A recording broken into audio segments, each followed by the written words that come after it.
This video is all around why I believe if you're going to buy a watch for daily use, you should try and buy a modern watch. Whereas if you're buying a watch for collecting purposes, then you have a bit more flexibility in terms of buying that vintage piece. And I want to share my opinion through the lens of a specific experience I've had around the use of Rolex Datejusts. So this is a modern 2020 126234 Rolex Datejust. This is a 36mm watch, Jubilee bracelet, fluted bezel, sort of the classic Datejust. And this is the 36mm on my 16cm wrist. And about 2 months ago, I used to have a watch which looked very, very similar, but was almost 40 years old. It was the reference 16014. I will overlay some shots of that watch for us to compare against. And I want to share my learnings of moving away from that watch, moving to a more modern version, which to the untrained eye would look exactly the same, but the actual daily wearing experience between a vintage watch and a modern watch is very, very different. So let's start with some basics. The first one would be around Bracelet Stretch. So in this particular watch, there's almost no flex in the Jubilee. In the old watch that I had, the 16014, despite it being fairly well cared for, there was a sort of significant droop in the bracelet. And that's just a natural thing that happens when the pins stretch over time. The older versions had hollow end links here, and the clasps on the older bracelets were very, very thin. They were sort of stamped clasps, whereas the modern versions are much more substantial. So the old bracelets felt like toys in comparison, and that was reflected in the wearing experience. It was a lighter watch, but it felt much less substantial on the wrist, whereas this feels sort of a more robust fit. And you can size the bracelet better. So one of the problems I had on my old watch was I could not get it sized properly. It was either too big or too small, or the clasp here was too far that way or too far this way. Now I've got a pretty small wrist, 16cm wrist, and that means that on the 6 p.m. side I need to take out more links than perhaps you might need to, which might add to that problem. But I would say if you are going to buy vintage and wear it daily, or even wear it semi-regular and you've got a smaller wrist, double check that fit before continuing with that. Okay, another thing is on an older watch with a fluted bracelet, a fluted bezel, is these fluted indentations get rounded over time. And that really impacts the aesthetics of the watch. So you can see here they're very, very, very defined on this watch, and that's reflected in how it reflects the light when you move your wrist. So if you get an older watch, and I'll show some pictures of my old watch, despite it being in good condition, the way in which it reflects the light around the face is completely different. It's a completely different wearing experience. Okay, what else was different? A sort of a common reason and sort of fairly obvious but worth stating is this has got a sapphire crystal, so it's very resilient to scratches. The older one had an acrylic crystal and it sat quite proud of the case, and I was always worried about knocking it left or right.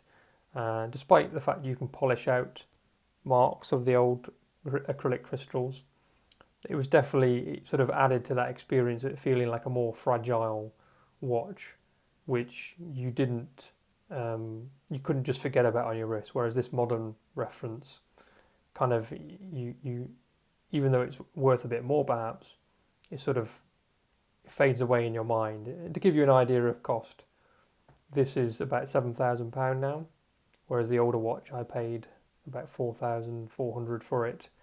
That's what you would pay for it these days. There's about £2,500 difference there, and my learning is it's 100% worth finding that additional £2,500 if you're going to wear the watch every day, unless you have some sort of special attachment to that older reference or you're buying it for collecting purposes, as I said.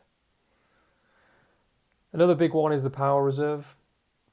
This modern watch has got a 70-hour power reserve, which means I can wear it all week, put it down on a Friday, pick it up on a Monday morning after wearing other watches over the weekend, and it's good to go.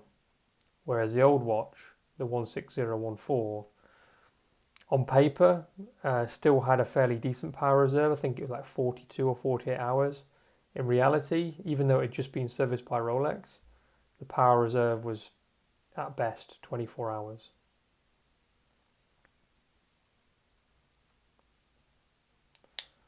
So I hope that helps you decide, perhaps, if you're scouring eBay, looking at Rolex Datejust watches around the sort of £4,000 to £5,000 mark and trying to justify it in your head. My main learning is you can probably save yourself some time and hassle and backtracking if you spend a few more months, find that extra cash, and if you're going to wear the watch daily, then I really like the saying of buy once, cry once, because that's certainly my experience, sort of buying and selling Rolex watches over the years, is if you have your heart set on something, then it's probably best just to wait until you can jump straight into that, and that will stop any sort of buyer's remorse. And a month after buying this watch, I certainly have no intentions of selling it anytime soon because of just how well it functions daily. The last thing which is worth mentioning is around if you're going to wear the watch in dimly lit conditions. This has got a modern loom, so on each marker here and on the hands, it's got a very, very, very bright loom in a nice blue colour, which is very effective. Whereas the older watch, you're not going to find a watch unless it's had a dial swap, which has got a good loom on it. So that's something else to think about. And then maybe one thing to mention is accuracy. So the watch I used to have had a service by Rolex last year, and even after that, the accuracy was plus or minus 10 seconds per day, whereas the accuracy on this is plus or minus 2 seconds per day. So that adds up. After a month, you find yourself, perhaps setting the time less on a modern watch. In terms of the date settings, well, my older 16014 was a quick set date anyway, so that didn't matter too much. So it's the same as this one. I can adjust this date without having to advance the hours, just like I could with the old watch.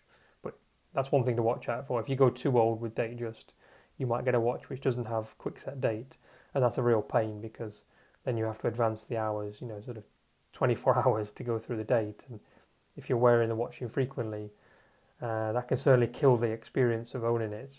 I used to have a President Rolex Day Date, which was very old. I think it's a 16, might have been a 4-digit reference, 1604, something like that. And I mean, you don't generally wear a gold watch every day. And when I did, it was an absolute nightmare to set the time on that, and one of the key reasons that I sold it. Anyway, I hope you found that useful, and let us know in the comments what your opinion is on modern versus vintage for daily wear.